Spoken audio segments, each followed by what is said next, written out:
YSR Congress party Amaravati గురించి రోజుకొక మాట పూటకొక మాట మాట్లాడుతూ దాదాపుగా 15 సంవత్సరాల నుంచి గడుపుతా వస్తుంది. ఏమండి, పేర్ని నాని గారు కానీ ఆ పార్టీలో జగన్మోహన్ రెడ్డి గారు కానీ ప్రతి ఒక్కళ్ళు వీళ్ళు మాట్లాడలేదు వీళ్ళు మాట్లాడారని ఏమీ లేదు.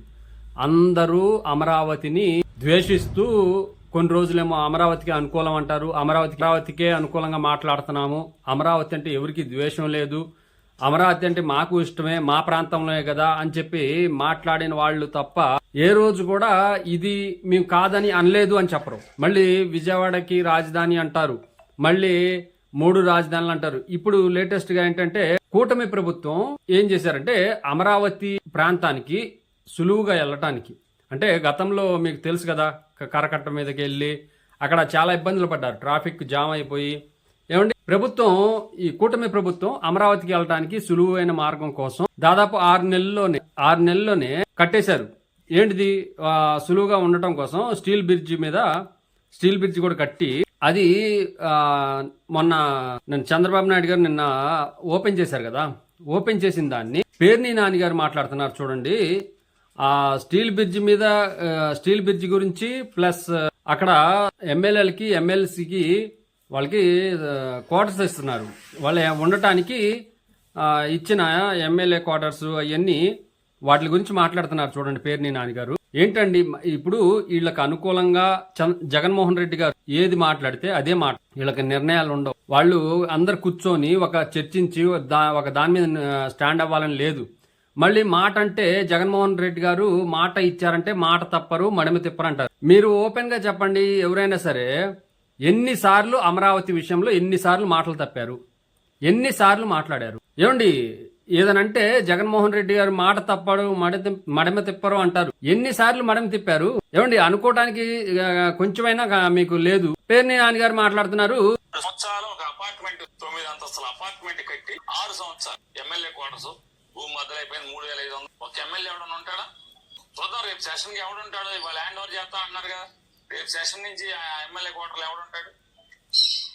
చివరికి ఖచ్చితంగా దాంట్లో జరిగేది ఏంటంటే అయితే గన్మెన్లని డ్రైవర్లను పొడుగు పెడతారు, వీళ్ళేమో హోటల్లో ఉండి ఎమ్మెల్యేలు, లేదా అసాంఘిక కార్యక్రమాలకి ఎమ్మెల్యేతో ఉండేవాళ్ళు వాడుకుంటూ ఉంటారు. చూస్తాం 6 సంవత్సరాలు కట్టి దాన్ని ఏదో గొప్పగా చెబుతారు. స్టీల్ బ్రిడ్జ్ దారి సీడ్ యాక్సెస్ రోడ్డుకి మీరు ఎన్నేళ్ళైంది అమరావతిని ఇది రాజధాని అని చెప్పి అది గొప్ప పనితనం చేసినట్టు మాట్లాడారు పేర్ని నాని గారు. 6 సంవత్సరాలు అయింది అపార్ట్మెంట్ కడతా ఉన్నారు అంటున్నారు. మధ్యలో మనం వచ్చాం కదా, ఏం చేశారు సార్? మనం చేసింది ఏమీ లేదు. రాజధాని విషయంలో రోజుకొక మాట పూటకొక పాట. 6 సంవత్సరాల నుంచి కడుతున్నారు అని చెప్పి మాట్లాడుతున్నారు. 12 అంతస్తులు అండి, అది 9 అంతస్తులు అంటున్నారు. 12 అంతస్తులు భవనం అది. మీరు మనం ఉన్నప్పుడు ఏం చేయలేదు, మనం రోడ్లు వేయలేదు, మనం ఉన్న రోడ్లని తీసేసాము, ఎందుకంటే ఇక్కడ అమరావతి ఉండకూడదు. మనం పక్కనే మచిలీపట్నంలో ఉన్నా గానీ మన నాయకుడు ఏది చెప్తే అది, నందిని చూపించి పంది అన్నా, పందిని చూపించి నంది అన్నా గానీ మనం డూ బస్వన్నలాగా తలకాయ ఊపుతాం. మనకి నిర్ణయాలు ఉండవు. మనకి మా నాయకుడు ఏది చెప్తే అది, మా నాయకుడిని ఎదిరించి ఏం మాట్లాడలేం. ఏమండి, మీరు చంద్రబాబు నాయుడు గారు ఈ ప్రభుత్వం వచ్చిన తర్వాత చంద్రబాబు నాయుడు గారు ఒక కేసులో మీకు వచ్చిన కేసు, మీ మీద వచ్చిన కేసులో కోటా బియ్యం మీరు స్టాక్ చేస్తున్నారని, అది మిస్ అయిందని చెప్పేసి వచ్చిన కేసులో మీ ఆవిడ ప్రమేయం ఉందని తెలిసి ఆవిడ పేరు వద్దని చెప్పేసి తీపిచ్చేశారని చెప్పేసి చంద్రబాబు నాయుడు గారిని మీరు పొగిడారు. ఆయన మాత్రం వద్దు, ఆడవాళ్ల మీద ఎందుకు అని చెప్పి మాట్లాడారని చెప్పారు. ఆ రోజు మీరేమో చంద్రబాబు నాయుడు గారు గొప్పగా కనిపించారు, ఎందుకంటే మీకు ఫేవర్ గా మాట్లాడారు. ఈ రోజు వచ్చేసరికి మనం మన ఇష్టం వచ్చినట్టు మాట్లాడుతున్నాం. ప్రజలకు తెలియదు అనుకుంటున్నారేంటి? ప్రజలకి తెలుసండి.